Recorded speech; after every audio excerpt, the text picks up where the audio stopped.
A storied acting career in TV and film spanning nearly 5 decades. Perhaps his most famous role was on Cheers as the garrulous, you can quarrel with the word garrulous, mail carrier, Cliff Clavin. For more than a decade, Cheers was one of the biggest shows on TV, turning Ted Danson into a household name. But in 1993, his career nearly collapsed after he became the center of a shocking scandal that Hollywood still remembers.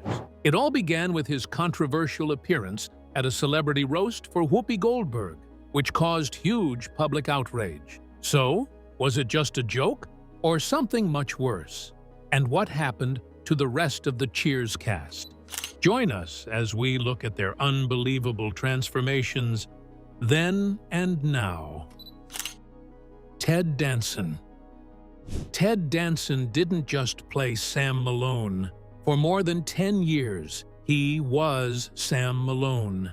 Week after week, millions of viewers tuned in to watch the smooth-talking ex-baseball player who ran the Cheers bar with charm, wit, and plenty of flirting. When the show finally ended in 1993, over 80 million people watched the finale, making it one of the biggest and most emotional endings in television history. But while everyone else was laughing and celebrating, Ted was struggling behind the scenes. The role that made him famous had also trapped him.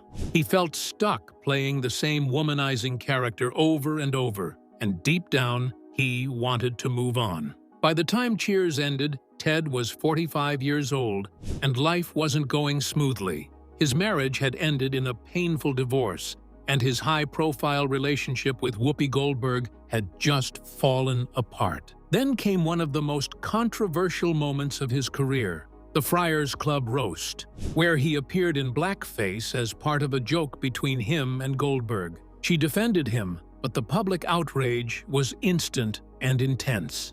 Overnight, the funny, lovable star became a target of harsh criticism. The backlash nearly destroyed him. For years afterward, that single night haunted his reputation. Later, Ted admitted that he hadn't been emotionally mature back then. In a rare interview, he confessed that he had been dishonest in past relationships. Though he didn't name anyone, he made it clear that he needed to change. And so began a long, painful, but ultimately life-changing journey. Therapy, mentors, and deep self-reflection helped him rebuild himself from the inside out. Then, something unexpected happened. His new purpose came from the sea. One sunny day in Santa Monica, Ted took his daughters to the beach, only to find a sign that said, "No swimming, water polluted." He couldn't explain to them why the ocean was unsafe, and that moment hit him hard. Confusion quickly turned into determination. From that day, he made protecting the oceans his mission. With a close friend, he started the American Oceans Campaign in his basement. What began as a small project grew and eventually merged into Oceana, one of the largest ocean conservation groups in the world. But Ted wasn't just a celebrity name, he became a true activist. He studied marine science, learned the facts, and used his fame to spread awareness. His message was powerful and simple. If the oceans die, everything else dies with them. He spoke out against overfishing, plastic pollution, and offshore drilling. He showed people that saving the oceans wasn't just about protecting nature, it was about saving ourselves. Healthy oceans could feed people, protect the climate, and reduce the disasters that hit us harder every year. By 2025, Ted's voice in environmental activism had become louder than ever. He supported bold climate policies like the Green New Deal, marched for climate justice, and urged the world to take action before it was too late. He warned that if we didn't fix things soon, the planet's poorest and most vulnerable would suffer the most. Yet Ted's life wasn't all about activism. His acting career quietly bloomed again. In the hit show The Good Place, he played a clever and conflicted demon who slowly became good, and critics praised his performance as one of his best. Younger fans, who had never even watched Cheers, now called him a legend. His next big project, The Netflix drama A Man on the Inside became another massive hit, staying in the top 10 for weeks and earning him another Golden Globe nomination. And in January 2025, Ted Danson received one of television's highest honors, the Carol Burnett Award, a symbol of his lasting legacy and transformation. So if Ted brought so much energy into Cheers, how about Shelley Long? Let's find out.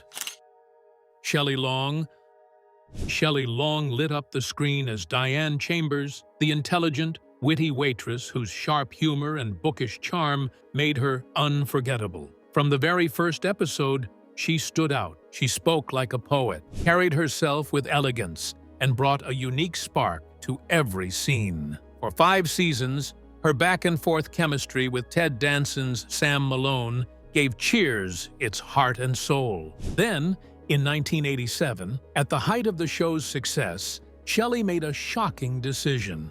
She walked away. Fans were stunned, writers panicked, and critics predicted Cheers wouldn't survive without her. Even co-creator Glenn Charles admitted that everyone feared the show would collapse. To outsiders, leaving seemed like career threat, but for Shelley, it was the right move. Hollywood was offering her movie roles, and back then, film was considered more prestigious than television. She had already made waves with Tom Hanks in The Money Pit and earned critical praise for irreconcilable differences. Shelley wasn't just chasing fame, she was chasing growth. There was also a personal reason behind her choice. She had recently become a mother, and long hours on set didn't fit the life she wanted with her daughter, Juliana. In interviews, she said that family time mattered more than another 22-episode TV season. Besides, she felt Cheers was becoming repetitive, the same stories, the same conflicts. It no longer excited her. Still, not everything behind the scenes was smooth. Shelley and Ted Danson had creative clashes, though Ted later explained that it was purely professional, just 2 passionate actors with different methods. When Kelsey Grammer joined as Frasier Crane and started stealing scenes, rumors spread that Shelley didn't like it. Whether true or not, it was clear her spotlight was fading. Yet Shelley left on her own terms, later calling Cheers one of the most satisfying experiences of her life. After leaving, her career took a strange turn. Her first big movie, Hello Again, was about a housewife who literally comes back from the dead. Then came Troop Beverly Hills, where she played a clueless but lovable scout leader. Both flopped. Critics were unkind, and audiences moved on. Suddenly, her bold decision to leave Cheers didn't look so wise. Then came her comeback, the Brady Bunch movie. Shelley became Carol Brady, the perfect mom in a hilariously odd modern world. The movie's humor and nostalgia won fans over, giving her career new life. She stuck with the role for sequels and TV specials, and for a while it seemed she had found her footing again. But sitcoms never quite recaptured her old magic. Shows like Good Advice didn't last, and behind the camera, her personal life was falling apart. After more than 20 years of marriage, she and her husband, Bruce Tyson, separated and eventually divorced in 2004. By then, Shelley was slowly stepping away from fame. She focused on her daughter, chose projects carefully, and avoided the spotlight. But the pressure to prove herself after Cheers took a toll. After her divorce, Shelley's struggle with depression deepened. She became more private, rarely appearing in public. When a photo of her surfaced in 2022, it made headlines simply because no one had seen her in so long. Ted Danson later reflected that Shelley was a lot like Diane Chambers, brilliant, intense, and demanding, and maybe that was both her gift and her burden. When a character is so close to who you are, it can be hard to let go. By 2025, Shelley Long is 75 years old. She's mostly retired now, occasionally appearing in small indie films or guest roles. Her last major role was in The Cleaner back in 2021. Now, talking of Shelley, her exit from Cheers created a lot of pressure. But someone stepped in, so who could it be? Let's find out. Kirstie Alley. When Shelley Long left Cheers, The pressure on the show was enormous. Then came Kirstie Alley, with her striking voice, confident presence, and a character who refused to be just another version of Diane. Her character, Rebecca Howe, was smart, ambitious, and determined, yet underneath all that confidence was a woman full of anxiety and insecurity, and that mix made her unforgettable. Viewers loved her from the start. Kirstie's fresh energy gave Cheers a whole new spark. Her brilliant performance earned her both an Emmy Award and a Golden Globe. Before Cheers, Kirstie Alley was barely known. Her biggest role had been a small part in Star Trek II, The Wrath of Khan. But Cheers changed everything. It turned her into a household name and opened doors to more dramatic and comedic roles. After the show ended, Kirstie continued to shine. She starred in her own sitcom, Veronica's Closet, earned another Emmy, and kept finding new ways to reinvent herself. But her journey wasn't always easy. She struggled publicly with her weight, and instead of hiding it, she turned it into her story. She created a TV show about it, wrote a memoir, and even launched a reality series. Fans admired her honesty and humor as she faced her challenges head-on. Kirstie Alley wasn't shy about speaking out, and she staunchly refused to apologize for her conservative political views. Kirstie was also outspoken about her political beliefs. In an industry where many stayed quiet, she supported Donald Trump, a choice she said cost her jobs and opportunities, but she stood by it, refusing to pretend or apologize. Whether people agreed with her or not, she was always unapologetically herself. Then, in late 2022, came the heartbreaking news. I'm Jake Hamilton. After the shocking news of the death of actress Kirstie Alley broke, who died after her battle with colon cancer, her children announced that Kirstie Alley had died after a short, fierce battle with colon cancer at 71. She had kept her illness private, never telling the public. Her sudden passing shocked the world.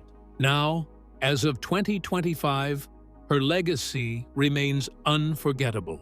Away from Kirstie now, let's dive into another Cheers legend who thrilled audience whenever she enters into that waitress outfit and stepped behind the bar. Let's find out who. Rhea Perlman. Rhea Perlman never planned to become a television legend, but once she slipped into that waitress uniform and stepped behind the bar on Cheers, her life completely changed. As Carla Tortelli, the sharp-tongued, tough-as-nails waitress with a heart of gold, Rhea became the fiery soul of the show.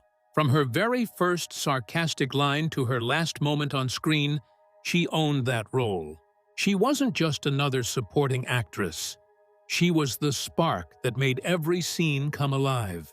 Audiences adored her quick wit, fierce loyalty, and unapologetic honesty, while critics showered her with praise. Over the years, she earned 10 Emmy nominations and took home 4 awards, more than anyone else in the cast. NBC later even named Carla one of the greatest television characters of all time. Before Cheers, though, Rhea was still carving her path in Hollywood. A small but memorable part on Taxi got her noticed, and it was there that she met fellow actor Danny DeVito, who would later become her husband. Producers saw something special in her, a mix of grit, humor, and warmth that led her straight to Cheers. She stayed with the show for 11 years, appearing in all 275 episodes without ever missing a beat. The show wasn't just a job for Rhea, it was family. Her sister, Haida, worked as a writer and producer on Cheers, while their father, Philip, appeared in more than 160 episodes. When the show finally ended, Rhea called it the best job I ever had. The cast even thought about staying another year because, as she once said, when you keep getting a gift every year, you don't turn it down. Off-screen, Rhea's life was just as rich and complex. She met Danny DeVito in 1971 while performing in a small play in New York. They instantly connected and got married in 1982. The very same year Cheers premiered Together, they raised 3 children: Lucy, Grace, and Jake. After 30 years together, they separated in 2012, but they never divorced. As of 2025, Rhea and Danny remain legally married, still close, still supporting each other, and now enjoying time with their grandchildren. Rhea once admitted their relationship actually improved after separating, saying the pressure was gone. They still celebrate life's milestones together, including the birth of their first grandchild, Sinclair, in 2021, and another soon after. They even continue working together through their company, Jersey Films. Rhea never faded from the spotlight. She went on to star in her own series Pearl. Rhea Perlman is joining the Mindy Project. According to TV Line, the 4-time Emmy winner has been confirmed as a Season 3 regular this fall. Made hilarious appearances in the Mindy Project and stole scenes in movies like Canadian Bacon and Matilda, which her husband Danny directed. The two played Matilda's awful parents, and their chemistry made it unforgettable. Then, in 2023, Rhea stunned audiences again with a moving performance as Ruth Handler, the creator of Barbie, in the hit film Barbie. The role reminded everyone just how talented and timeless she truly is. And she didn't stop there. Rhea also became an author. She wrote a 6-book children's series called Otto Undercover, full of wild and funny adventures. One of those books even made Child Magazine's list of the best children's books of the year. Now, in 2025, at 77 years old, Rhea Perlman is still acting, still writing, and still proving that her fire never fades. How about the quiet guy sitting at the bar, George Wendt? Let's take a look. George Wendt. George Wendt never set out to become a television legend either. And we turn now to a very famous face from a bar where everyone knew his name. When he first walked onto the set of Cheers, his character, Norm Peterson, was supposed to be just another face in the background, a quiet guy sitting at the bar. But something magical happened. The moment George said his first lines with that calm, easygoing charm, the audience connected with him instantly. Norm wasn't just a man with a beer, he became everyone's friend. His relaxed attitude, perfect comic timing, and that lovable everyman personality turned him into one of the most unforgettable sitcom characters in history. Every time he entered the bar, and everyone shouted, "Norm!" It wasn't just a running gag. It became a ritual, a warm moment that fans looked forward to in every episode. What most people never knew was how much work and thought went into making Norm feel so natural. George and his co-star, John Ratzenberger, who played Cliff Clavin, would often brainstorm jokes together, creating their own brand of quirky humor they called Yoka Obscura, odd, offbeat jokes they thought no one would laugh at. But to everyone's surprise, that strange humor worked perfectly. Norm became more than just a funny character. He became part of people's lives, a symbol of friendship, comfort, and humor. George's work didn't go unnoticed. He was nominated for 6 Emmy Awards in a row, an impressive streak, though he somehow lost every time he took it all with good humor, joking about being the guy who made everyone laugh but never won the trophy. And even the beer that became part of his image had its own story. George once revealed that the beer he drank on set wasn't real. It was a salty, foamy mixture used for filming. Unfortunately, it tasted terrible and wasn't great for his blood pressure either. After chugging glass after glass during takes, he came up with a clever trick. He'd only actually drink when the camera was pointed directly at him. When Cheers ended after 275 episodes, George faced what many actors fear: being typecast.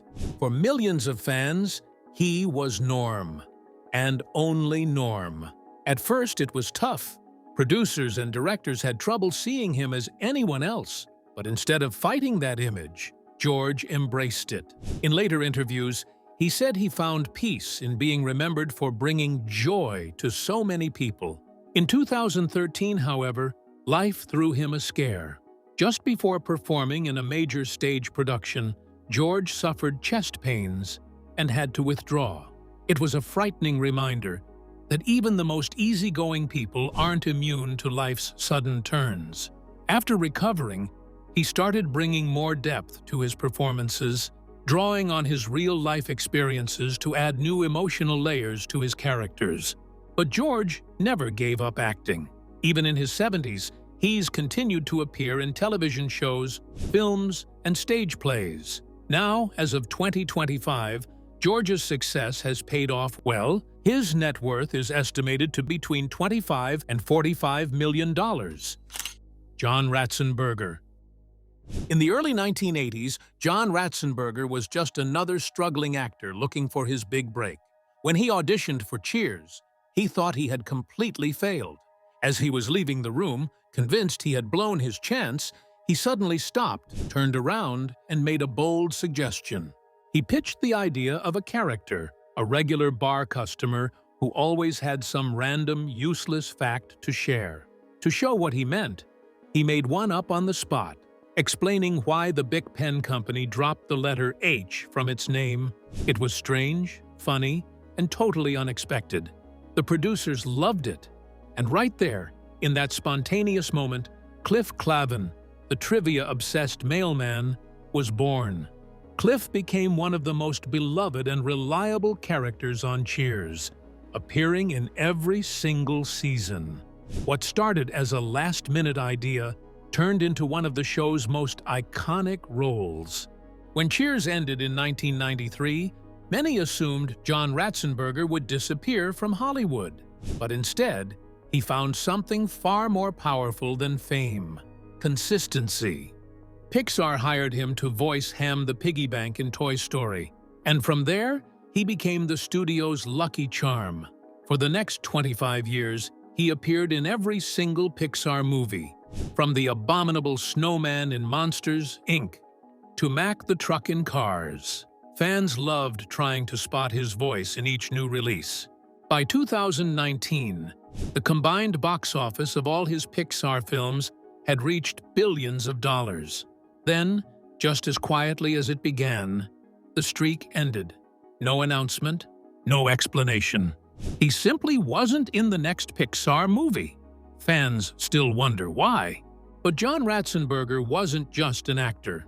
Behind the scenes, he was an inventor, businessman, and advocate for American workers. In 1989, he created an eco-friendly packaging material made from paper instead of plastic, years before the world became focused on sustainability. The product worked so well that he sold the company a few years later. Later, he even developed an early internet system that used celebrity names to guide people to websites, an idea ahead of its time.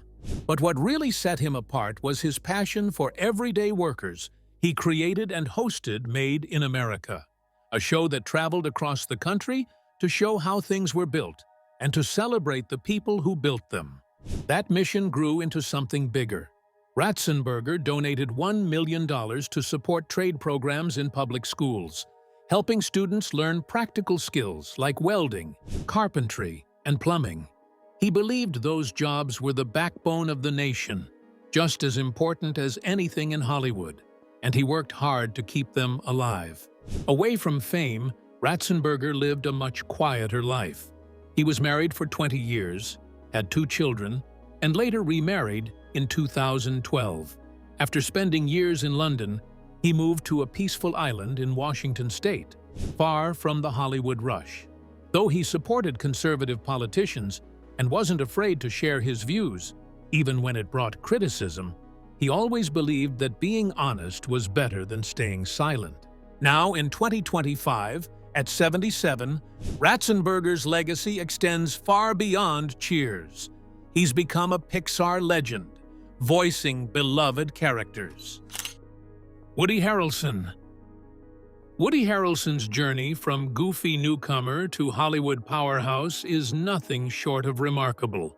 He started on Cheers as the bumbling, sweet-natured Woody Boyd, a character brought in after the beloved character Norm passed away.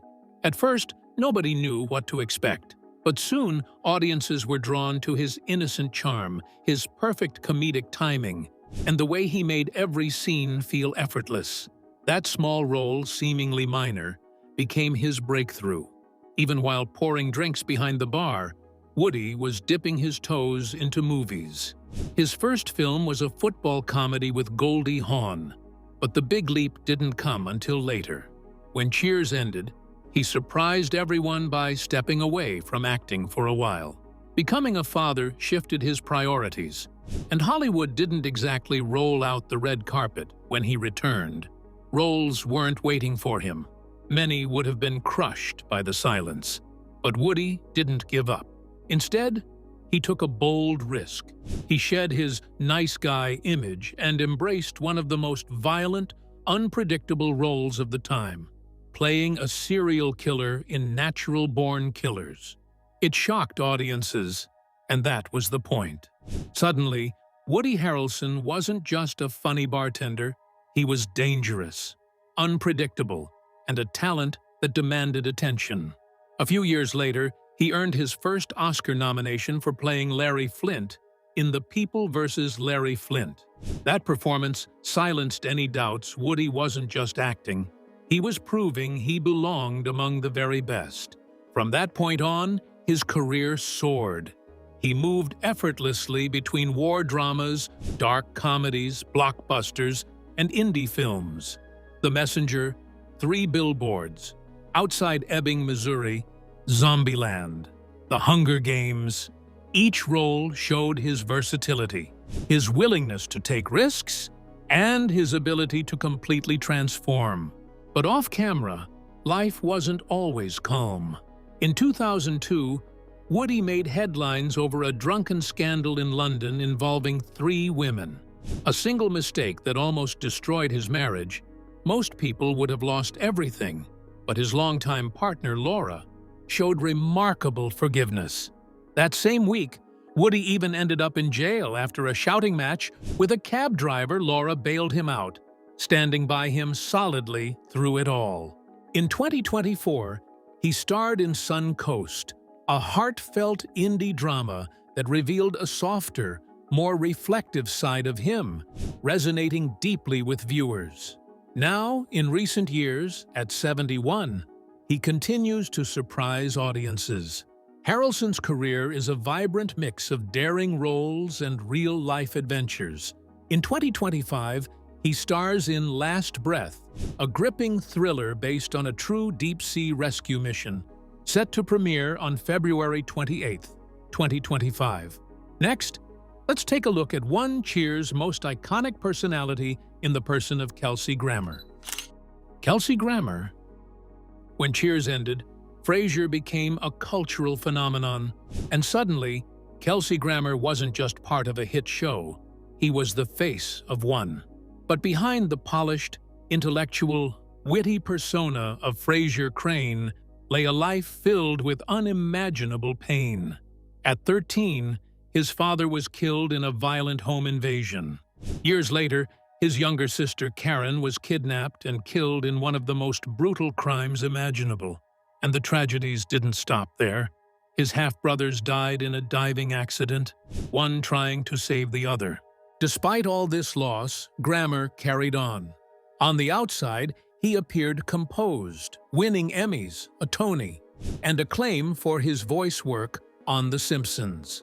On the inside, he struggled. Substance and alcohol abuse led fellow actors to stage interventions. Arrests, fines, and court orders forced him to clean up or lose everything. There were times he could barely function. But once the cameras rolled, the magic returned, and Frasier Crane emerged again. His personal life was equally turbulent. 4 marriages, public scandals, bitter divorces, and children caught in the crossfire marked his journey. At one point, he left his 3rd wife for a much younger woman, marrying her just 2 weeks after the divorce was finalized, making headlines worldwide. Yet, despite all the chaos, he kept working, evolving, and reinventing himself. In 2023, he brought Frasier back. The revival didn't last long, but it wasn't a failure. It was proof that even after decades, Grammer was still willing to take risks and try again. Perhaps even more remarkable was his reconciliation with Ted Danson, ending a 30-year silence caused by old grudges and personal struggles. That reunion could lead to new collaborations, something fans never would have predicted. Now 70, Grammer's story combines professional triumph with personal depth. In 2025, he released a deeply personal memoir titled Karen, A Brother Remembers. Nicholas Colasanto. Nicholas Colasanto wasn't just the actor who played Coach on Cheers. He was a man whose life had been full of battles, both on the battlefield and within himself. Born in Rhode Island in 1924 to Italian-American parents, Nicholas served his country during World War II. After the war, he pursued a dream that led him to Hollywood, hoping to make his mark on the world of entertainment. What audiences didn't see behind his warm, lovable, and often goofy character was the long and painful struggle he had faced with alcoholism. For years, it had threatened to ruin him. But in 1976, at the age of 52, he finally got sober. Unfortunately, the years of strain had already left their mark on his heart, and it would never fully recover. By the time Cheers began in 1982, Nicholas was already thinking about stepping away from acting. His health was fragile, and his heart was failing. Yet, the opportunity to play Coach, the forgetful, kind-hearted bartender, was irresistible. He brought so much life, warmth, and humor to the role that it's hard to imagine the show without him. As the seasons went on, his weight dropped noticeably, and his fellow cast members could tell something was wrong. Even a hospital stay in late 1984 didn't stop him from returning to work. Determined to continue his role, he began forgetting lines, and though the crew tried to keep the worry at bay, the truth loomed close. Nicholas's final full episode was filmed earlier, but he appeared one last time in a brief scene before the season ended. On February 12, 1985, Nicholas Colasanto passed away from a heart attack at his home. He was only 61 years old. The loss shook the Cheers family to its core. Now, to this day, 2025, his dressing room sign reportedly still hangs on the Cheers set. Philip Perlman. Philip Perlman's path to fame was far less expected. Born in Poland in 1919, he spent most of his life in the toy business. Living quietly and far from the glitter of Hollywood acting was not on his radar until later in life. His daughter, Rhea Perlman, had already become a star on Cheers. After retiring, Philip moved to Los Angeles and decided to visit the set. On a whim, he asked if he could be an extra. That small question changed the course of his life. Despite having no formal training, he had an instinct for comedic rhythm that made people laugh. His daughter Haida, who worked on the show, said he simply had a sense of timing that just worked. Slowly, that small background role grew. He became Phil, a lovable barfly who cracked jokes, stole scenes quietly, and became a fan favorite. Over the years, Philip appeared in 142 episodes, no longer just an extra, but a key part of the soul of Cheers. His acting career didn't stop there. Philip appeared in films alongside his son-in-law, Danny DeVito, made guest appearances on Frasier, and even showed up on It's Always Sunny in Philadelphia. It was an extraordinary second act, a life filled with laughter, love, and unexpected fame. Philip Perlman passed away in 2015 at the age of 95. Now, in 2025, his legacy lives on. So, which of these Cheer icons did you find the most interesting? Share your thoughts with us in the comments section. Don't forget to like and subscribe.